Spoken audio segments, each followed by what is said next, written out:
Hey everyone, and welcome to another episode of 2.5 Salesmen. I'm your host Mario, together with my co-host Julio, where we tackle B2B sales in a completely raw and unfiltered fashion.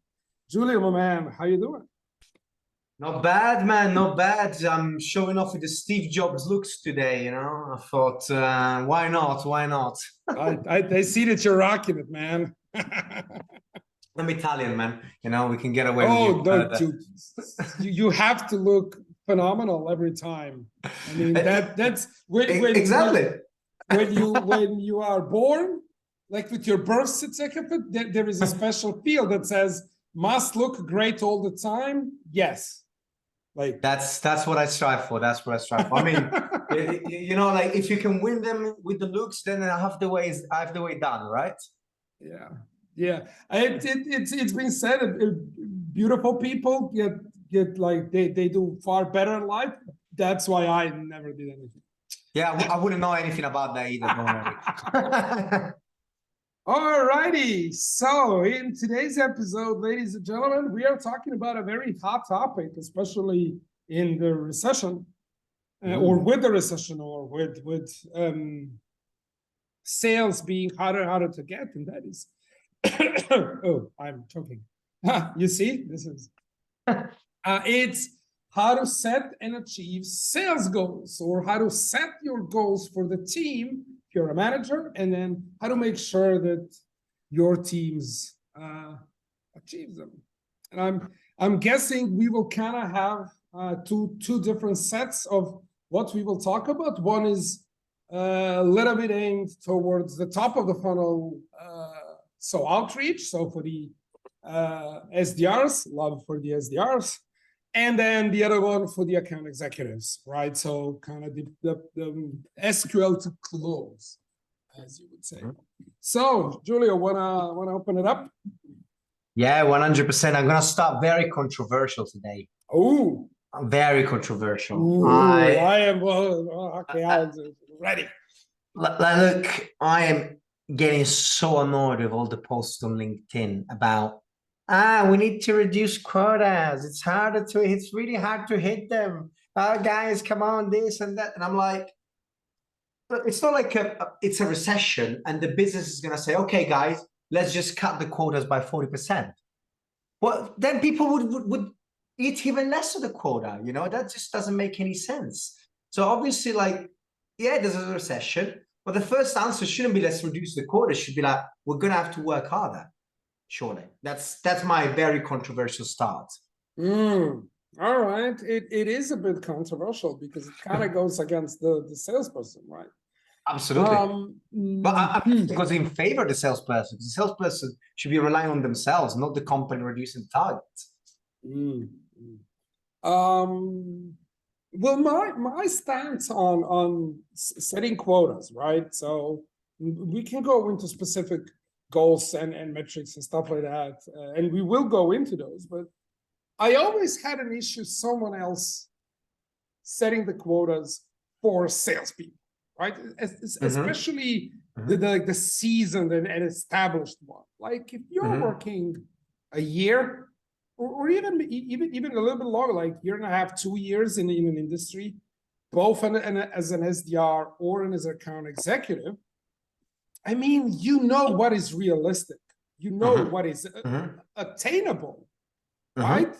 And then I've seen, so the travesty that I'm seeing is, and I hate when I, especially when I read it on LinkedIn, is that you have guys who are hitting their quota, so either SDRs or account executives, and then manager comes in and says, all right, it's next year it's double. How?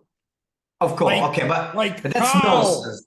That's just nonsense, like it's just that. I mean, in that sense, I totally agree. Like that's especially when it's coming, and it does happen with people that don't have a sales experience, right? It'll be like maybe the founder has always had someone who sells for them, or maybe it's coming from the CFO even, right?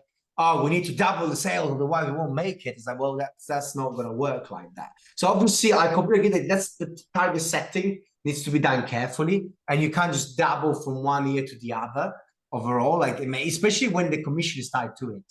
You know, if you're just doubling the quotas so that you're not going to pay commission, then obviously, I mean, that's just stupid because people are just going to leave and you end up paying less commission, but also you end up losing your top performers. I used to work for one company where we were kind of hitting it hard, right? So I really had a big team and we were really punching, right? So really getting into it and the morale was high. And then I think in September, very bad, August, September, something like end of, right? We hit our goals for the year. And then just management comes in and says, all right, well, these are not your goals anymore. We will double the goals for this year. Like, it's 4 more months left. God. What the fuck? God. And then just slashed everyone's commissions. And by the way, that company is not operational anymore because I left among other reasons. And some of the best salespeople just said, fuck it, we will leave. Of course. Like, what the fuck are you doing, man? Like, let us finish the year and then let's talk what we can achieve next year.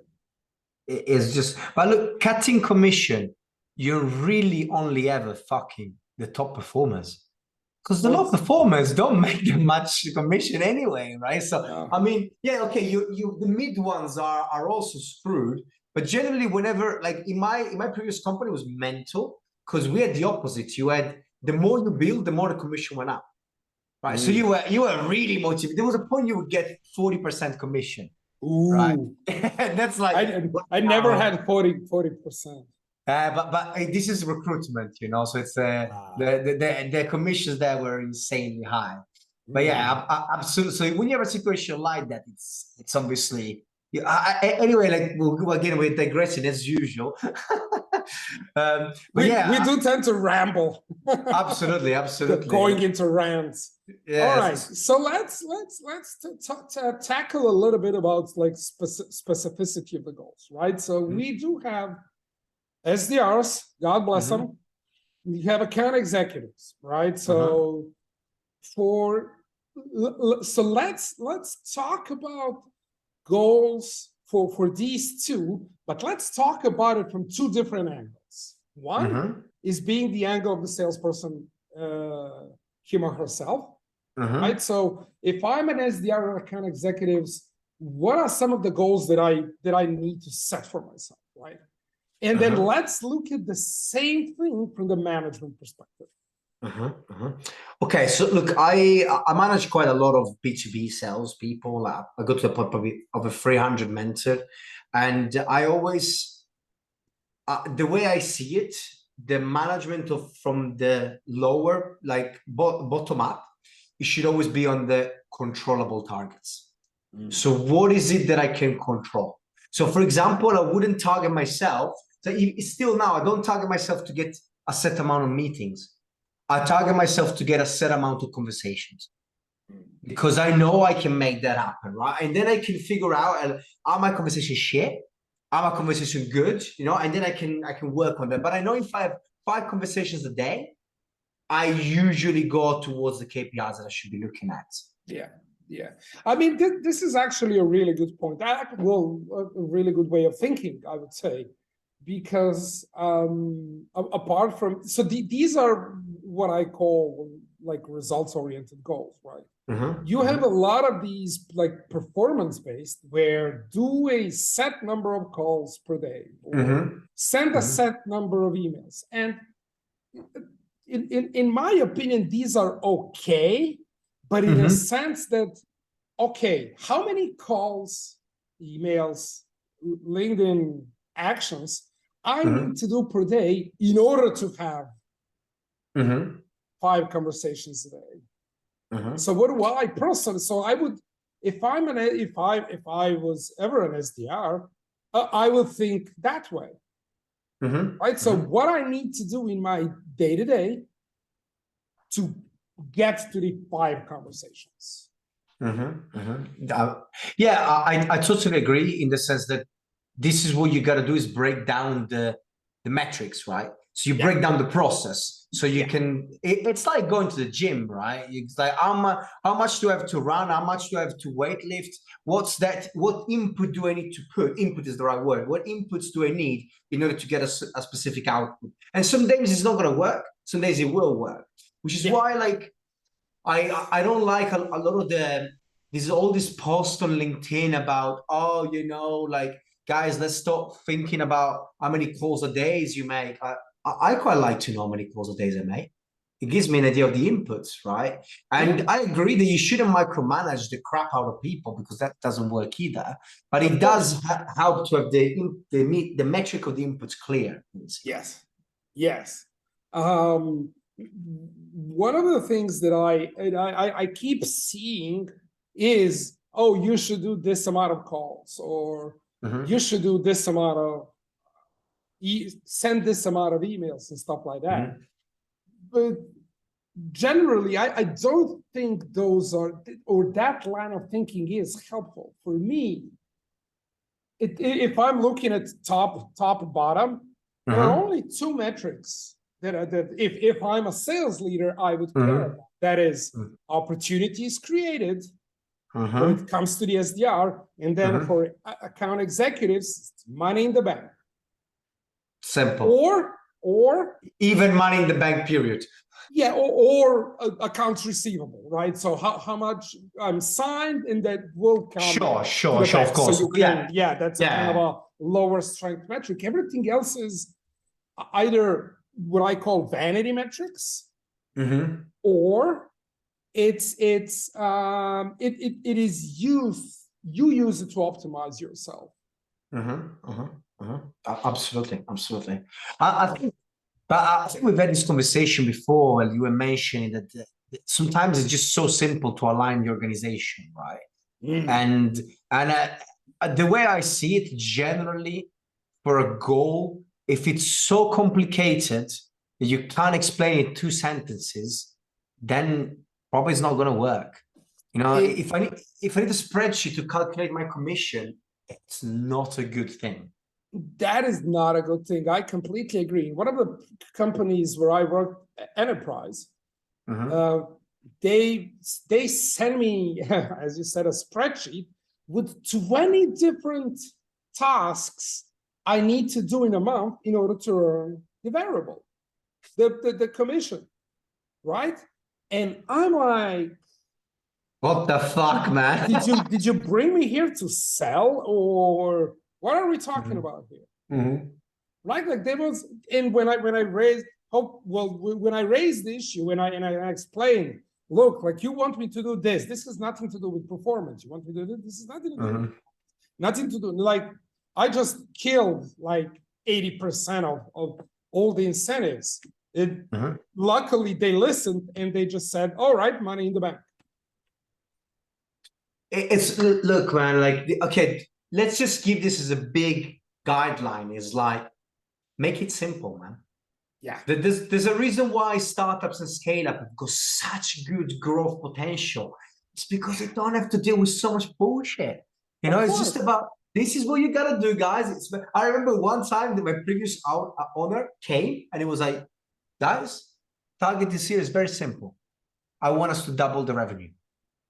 You know, and obviously people are like, you're fucking mental, blah, blah. We did 97%. You know, but it was so simple. Everything was tailored towards it. How do we get there? How do we get there? How do we get there? How do we get there? Right? And that was so simple. Well, when you have like, oh, guys, you'll be good if you bring in 15 accounts, 5 of them should be there, and then obviously you start to go mental. Yeah, you go mad. I would just always look at the revenue that is coming in. I mean, that is, if you bring in 10 gigantic accounts or 40 small ones, in the end, it really doesn't matter, right? I mean, it matters on a strategic level, but not so much, right? We all know revenue cures everything. So, but this is an interesting point that you raised regarding alignment, right? So you said in the case, let's double the revenue, right? Mhm, Okay, so how do we align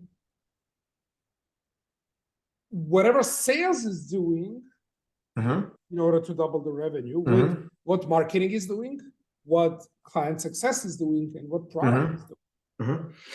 Look, right? I've got, Because if you don't, and I will say this, and I'll let you talk. If you do the same shit in marketing, and you don't step up in product, and you don't make changes in your client success, and then you expect sales to bring in double revenue, you are not living on planet Earth. of course. That's kind of my opinion. Of course, of course. But I think this is the thing. It's very like there's always needs to be a master plan, right? That's why sales can't run the full game because they don't understand the other departments, right? I remember like sales is just like, guys, we gotta do this. We want everything. Everyone else, shut up and just give us what you want, right? It's like when the account executive comes in, is like, oh guys, this client requested 7 features. Can we make it happen? It's like, no, Fuck guys. off. What? Oh, but it's really important. Come on, guys. Can you make it? Like, no, man. Like, No. what are you thinking? So, this guy will sign the deal if we can grow a couple of extra arms. Well, yeah, I don't fucking doubt it. So I would do it as well. But this is what I recommend. I don't know if you ever seen this. This is the you got it as well, right? I knew you would have. I have it here somewhere. I have it here somewhere. This guy puts it so simply. It's like, if you want marketing to do this and sales to do this, then don't give them conflicting targets. Make them work together. Of course. And I've been a proponent of alignment, especially in all of the revenue. In the end, the entire organization is a revenue making. Everyone in the organization is working on revenue. Of course. That's kind of the biggest, I would say, mistake we are making as when we run companies or when we're thinking about companies, is that, oh, you have the sales team and they're responsible for revenue. No, marketing is responsible for revenue, sales, obviously, client success, product, even the support like accounting or HR, or they are all responsible for revenue. 100%. And then you have to align everyone.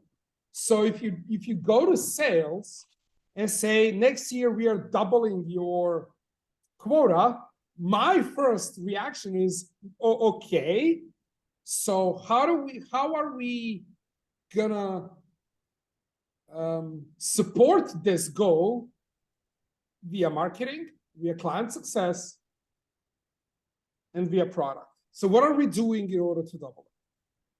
True. I mean, for example, if someone comes to you and says, we'll double in the quota, but all of you guys will start to get warm leads from enterprise level companies, I'll be like, hell yeah. We can at least think about it. I have my truck park just loaded up. Load them up. I mean, at that point, truck. What this reminds me of is like Glengarry, Glen Ross, when they bring in the list of leads and they're like, what is this shit? What are you passing to me? And then there's the golden leads. Like, oh, can I have one of the golden leads? These are the new leads. These are the Glengarry leads. And you don't get to have them. That speech, I played that speech to my salespeople everywhere I went. That's like masterpiece of being a sales manager. The Baldwin performance. I just absolutely. But look, going back to the goals. Okay, let's say we set the goal, right? So how in your experience you've been, because obviously, like, I've seen it a lot. You set a big goal, but then there's no follow up, right? 6 months later, you review a target and you missed it. Right. So how do you manage to keep the step by step, with momentum, let's say? Well, at least for me, it goes down to breaking it up, right? So per sales rep, then per account executive, per SDR, everyone kind of, I break it down in like small silos.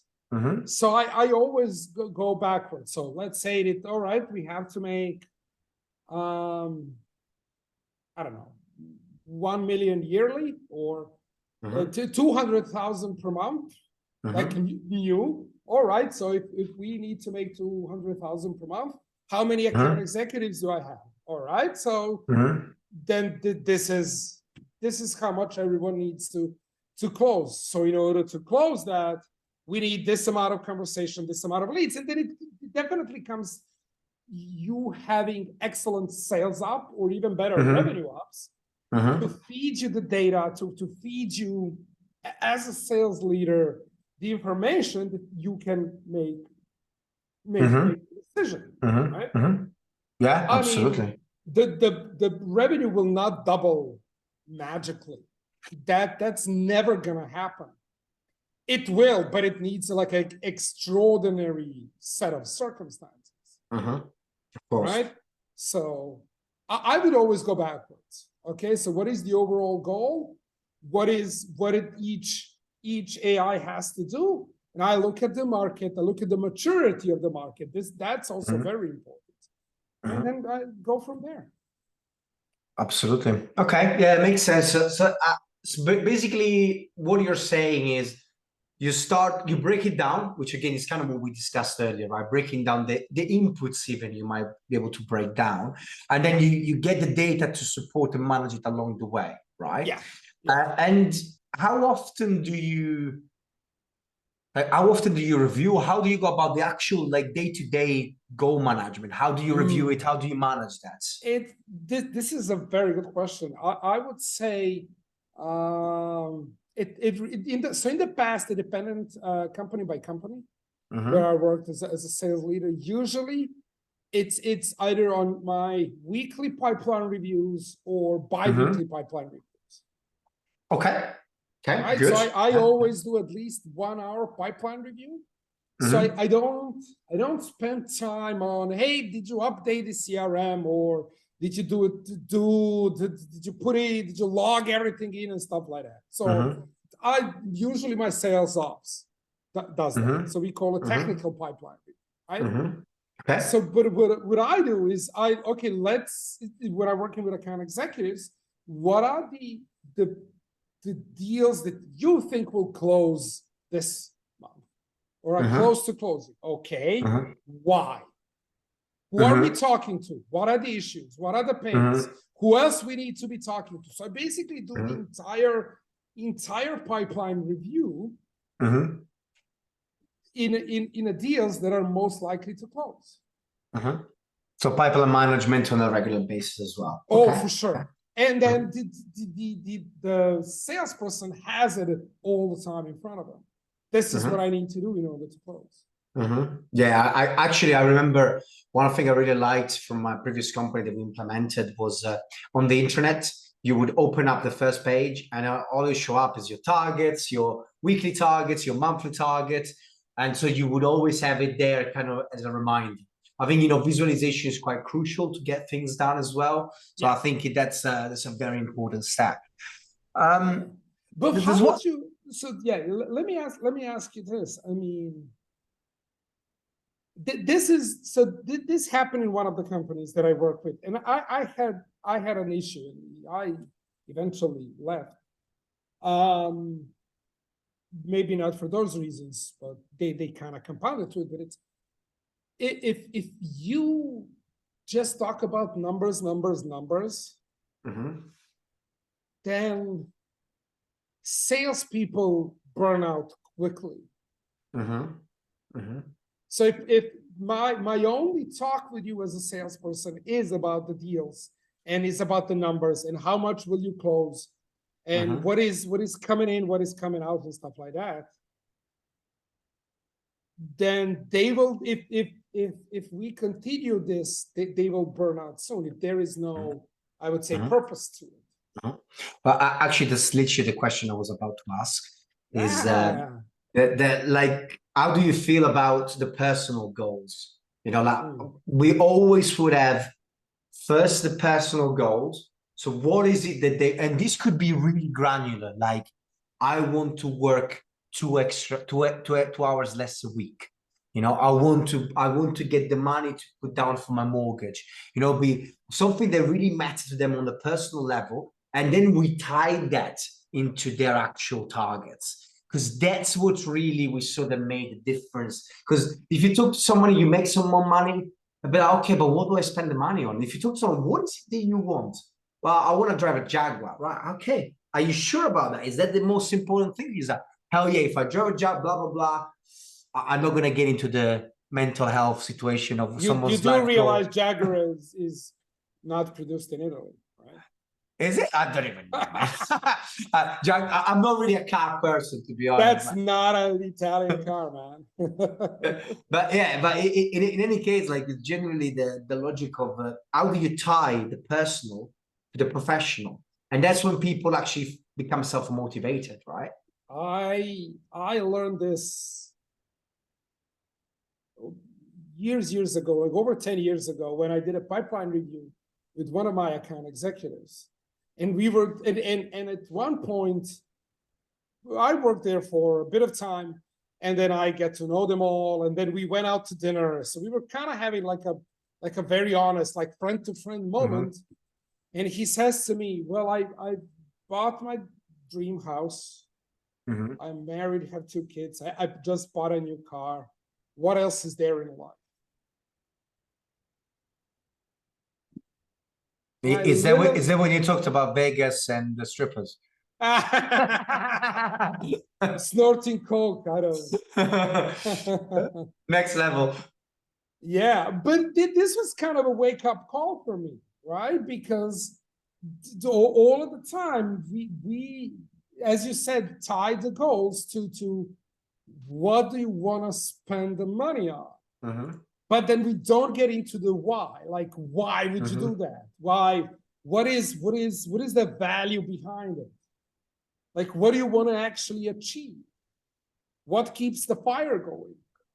That was, and I think there's a phenomenal book, still relevant, still underused, and I have it right here. So if you show your book, I will show you mine. I go, wait, I'll drive. Sorry, yeah. Imagine it's a bit blurred. Yeah. Yeah, I read that book. It's pretty good. It's pretty good.